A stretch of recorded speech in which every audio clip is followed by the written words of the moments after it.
স্বরচিত এটি লেখায় কণ্ঠ দিচ্ছি। লেখার নাম নীল নিদান্তে।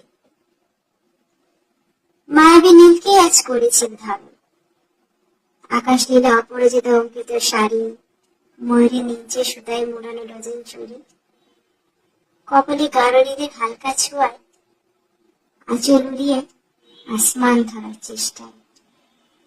প্রেমের ভাবে বরণ উজ্জ্বল দৃষ্টিজোড়া অবিচল অপলক, তাতে খুঁজে নিয়েছি মোর স্বর্গদর্পণ। আবেগ ছাড়া চাহনি যুগল ভাবনাবিহীন, যেন পাকা শিকারীর বিষাক্ত শানিত তীর। ডুব সাগরে দিয়েছি নিজেকে বিসর্জন। নীলখামে জড়ানো সুবাসিত চিরকুট, অনুভূতির এক টুকরো বহিঃপ্রকাশ। গোপন বাক্সে বন্দি যত হাহাকার, বেদনার নীল রঙে নীল রঞ্জিত সব কষ্ট, নীলের সাথে নীলে অদ্ভুত সব মিলন। ধন্যবাদ।